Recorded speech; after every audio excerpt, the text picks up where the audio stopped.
Hello and welcome to Dead's Canvas, a channel for those who are starting out the digital art or are on their journey of digital art. The reasons I think I relate to them is that I started it out myself 3 weeks ago, just 3 weeks ago, on my Samsung tablet, and it was a total disaster. I was switching between YouTube and high paint, watching thousands of tutorials, suiting my interest. This video is my second video of this channel where I will be coloring the ramen shop I drew in the first video. It was a time lapse. I drew it in high paint. High paint is more like a cheaper version of Procreate. It's good, it's beginner friendly. I have also used Clip Studio Paint this past week. It was a lot trickier at first, but I got used to it. It's more on a professional side, but if you're just looking out to draw and just refine your skills as an illustrator, you can use high paint. There are some things that I wish I knew sooner, and I would like to share them with you. So without any delay, let's dive into the video where I will be coloring this and showing you how I colored this. Don't miss the last step though, it's very important. Let's go. It looks good, isn't it? So these are all my layers, and this here is my line art. You can see it should be above all the layers, and at the bottom is my base colors. This is my first, this is my second, and so on and so forth. So as you can see, above my base color layer is a layer named as overlay. You can see more multiply screen overlay above these. So how do we make this layer overlay? We click on the layer, go on the blending mode section and search for it. Let's say you set it normal. You see the difference? It kind of dulls the brighten color. We set it to overlay and it brightens it. See, here's the difference. You can see that. Same goes for above layer multiply. You see there? It dulls and it gives a shadow like effect to the outer bricks. Let's talk about the screen layer. Here I have used the screen layer. As you can see, if I turn off the eye button, there's a difference. There's a screen like effect. It's the same for this as well.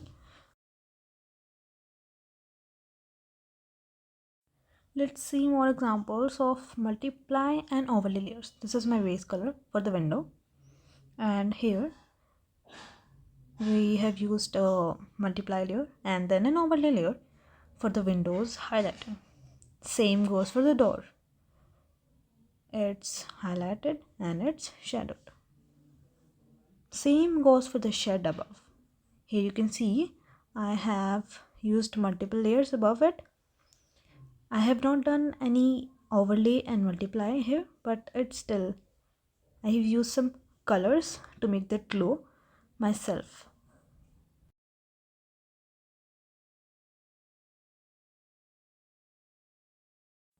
Now let's talk about the most important tip I was talking about. You see these arrows?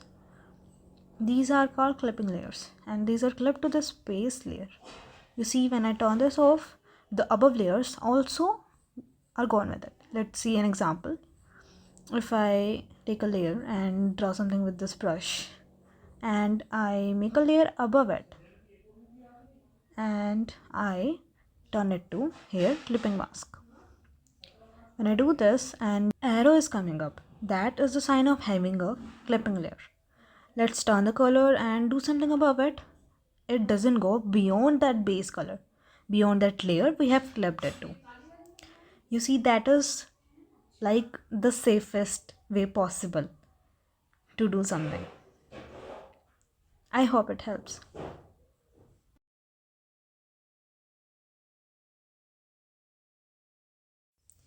You can see that when I turn off the base color, the above clipped layer, which are screen, multiply and overlay, are also gone with it. That's how it works. You can see that the layers above the door here are also clipped with the base layer. So when I was coloring, when I drew on them, it doesn't go beyond that door's base color. Same goes for the shed.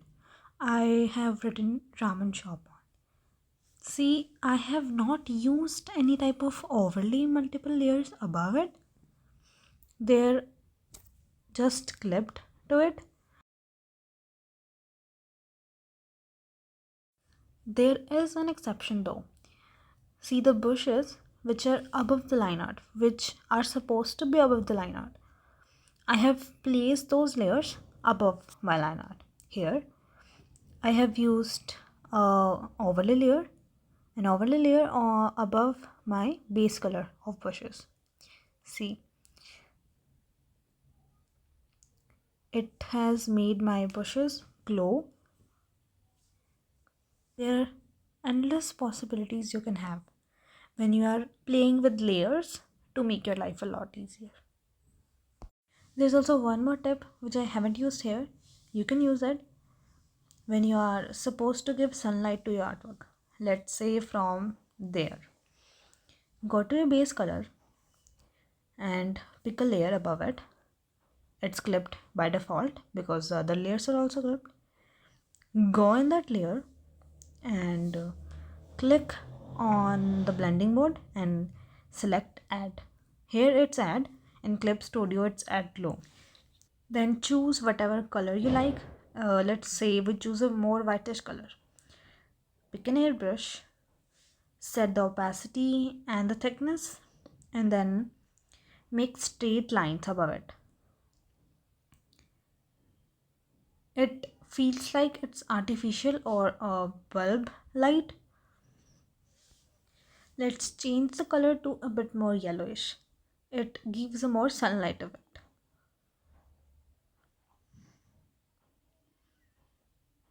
You can see it looks like it's harsh sunlight rays coming over to the shed. Let's change the brush to something else. Let's say this, and lessen the opacity and see, there's the sunlight.